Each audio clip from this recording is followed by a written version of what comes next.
Confused by finances, investing, estate and retirement planning? Well, I went to school so you don't have to. Welcome to Finances and with Kathy and Jennifer. Welcome to Finances and the Cost of Raising Kids. I'm Jennifer and I'm here with Kathy. This week we're going to cover some additional things like housing, transportation, and other considerations when you're thinking about how much it will cost to raise a kid. How was your birthday week, Kathy? Actually, it was wonderful. I got to spend it with my daughter and her husband, which got me wondering, what was the cost of raising her and her brother? In 2017, the Department of Agriculture actually gave an estimate that the cost of raising a child from birth to age 17 is actually $233,610. That's broken down to 29% of that will go to housing, about 18% for food, 15% transportation, 9% towards healthcare, 6% to clothing, and 7% is considered other cost. You know, the cost of having a second child does not actually double any of these costs we're talking about. So, for example, the $233,000, having a second child is not going to cost you an additional $233,000 because you're going to live in the same house. And so they're going to be able to share clothing and toys and things like that. So it's not going to double the cost of having that child. Right. And single parents spend 7% less than two-parent families due to a lower tax bracket, but that amount is a higher portion of the family's income.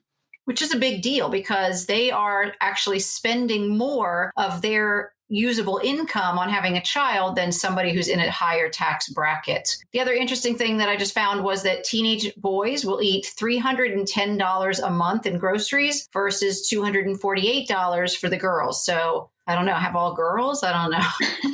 Yeah, teens, it turns out, are the most expensive age. That makes sense. I mean, there's a lot of things you got to buy for them, obviously other ages as well, but there's other costs like insurance and such, but we'll get to that. Mm-hmm. So the first thing is conceiving a child. If that doesn't happen naturally for you, there are other expenses that are not included in the $233,000 because that was from birth to 17. Fertility can cost you anywhere from $15,000 to $40,000 for treatments. And adoptions additionally can cost you $50,000 to adopt a child. So again, those could be on top of those costs of actually having your child. There are also costs for prenatal care, getting an epidural, hospital stays. The cost of all that could add up to about $10,000. That's without the cost of a C-section. C-sections can actually triple those costs.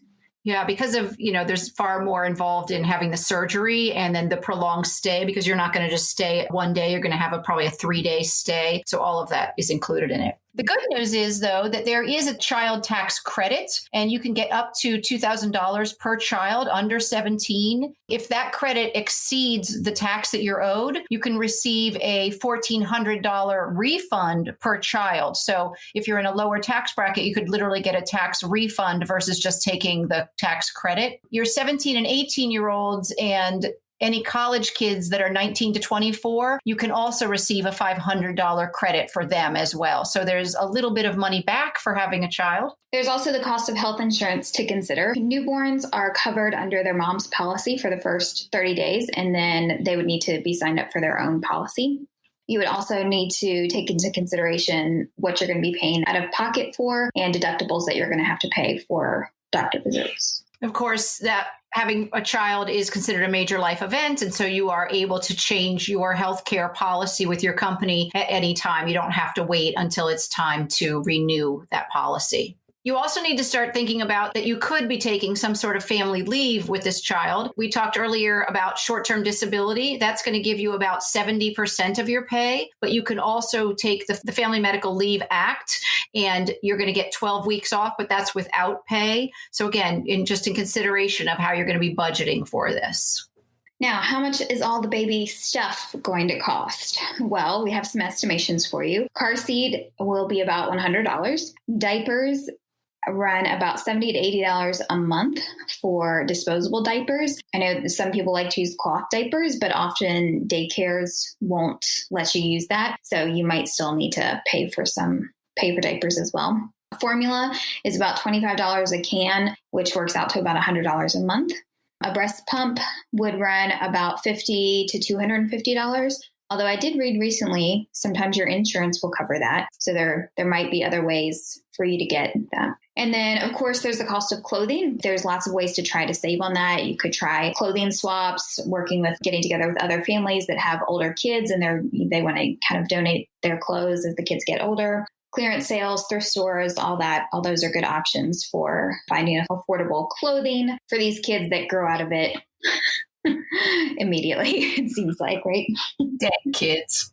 And all these costs obviously are estimates. Clearly, if you belong to some sort of Costco or Sam's Club, you possibly can find formula and those other items at a cheaper cost, but just general rates on how much the cost would be for you. Another cost to consider is that people often start getting a larger home when they start increasing their family size. And so that means that a larger investment and a larger mortgage cost each month. So it's something else you want to consider. Of course, the more kids you have, they're going to be able to share some of those rooms. So you're not necessarily, one kid does not mean one size house and two kids means another size house and three kids and on and on. You can also save because kids can share rooms, but you're also buying your food in bulk, which is another savings. They're going to be able to share toys and baby equipment. So it's not a direct one-to-one where this child equals an exact duplicate in the cost of having that child. You also need to consider the cost of writing wills and trusts to make sure that your wishes are followed by your family in the case of your death.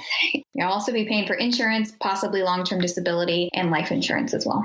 Childcare is a big deal. It depends on where you're living. The upper Northeast has the highest costs, and obviously rural areas are going to have a smaller cost for these things. But childcare can cost you up to or greater than $1,000 a month. Babysitting can also be anywhere from $10 to $20 an hour. Something I never thought of, but now really can see the benefit of is getting a nanny, because the cost savings of having a nanny, they're not necessarily charging you per child. So whether you have 2 or 3 kids, that cost is going to be absorbed by the family versus some sort of a daycare center where you are going to be paying per child for their care. So something to consider also. Maybe you thought nannies were not something you could possibly afford, but it might be the case that it's actually cheaper depending on how many kids you have.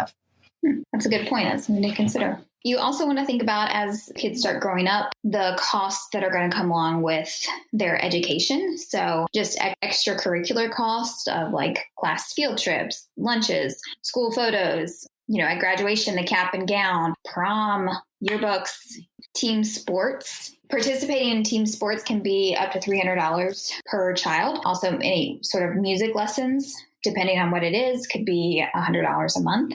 Again, as your child's getting older and old enough to drive, you need to be considering that transportation. You might end up getting a car for your child, or they have to get a car for themselves, but you're going to have to be able to get insurance for them. Driver's ed, you might have to pay for that as well, which can be up to $500 depending on where you're taking these classes. The one benefit is that when your child is still with their learner's permit, they don't need their own insurance. They're actually covered under your insurance until they're actually a licensed driver. And that's when you'll have to make sure they have an insurance policy for themselves as well. I did not know that. So I was pretty jazzed when my son ended up getting his learner's permit. I assumed we had to have insurance for them, but you don't. All right. At least not in Virginia. Then there's, of course, the cost of college. On top of the cost that we've already covered of raising your child until the age of 17 or 18, you also want to consider the cost of college is around $77,000. And if that were to rise by just 5% by the time a child born now reaches college age, then that cost could be up to $185,000 for a 4-year public education. So an in-state college education right now is about $22,000, and a private college is about $50,000. Then that's yearly. So when she's talking about the $77,000, that's for the 4 years. But that's a huge difference at even a 5% interest rate going up to $185,000. Because of that, you might want to consider putting money aside for your child in a 529 plan, or you could set up a Roth IRA for them, and that money can be used to help pay for their college education. Again, this is above and beyond the initial amount we were talking about, the cost of raising your child, but this is money being spent. So it's something that you want to consider. Now that we've given you all of these different costs, you might be thinking, wow, I had no idea that it would cost that much to actually raise a child. But, we're giving you these numbers not to scare you from that, but to, again, just think about all this requires a budget. And, this is over many, many years. So this is something that, just like everything else, you want to plan for, you want to budget, make sure that you are able to cover the costs when the time comes. The real cost is sleepless nights, worrying, and your sanity. But of course, they're going to give you a lifetime of memories. Anything else? That's all. Thanks for listening to Finances and the Cost of Raising Kids. We know you chose to listen today and we're grateful. If you enjoyed this episode, please subscribe and share and consider leaving a review because it helps to bring financial education to others and lets them find us more easily. Please let us know what questions you'd like answered by going to our website at financesand.net. You can now find infographics on these topics at our website and here in the show notes. Finances and does not provide tax or legal advice, and nothing in this podcast is to be construed as such. Always consult a tax, accounting, or legal professional for advice on your specific situation. Remember, I went to school, so you don't have to.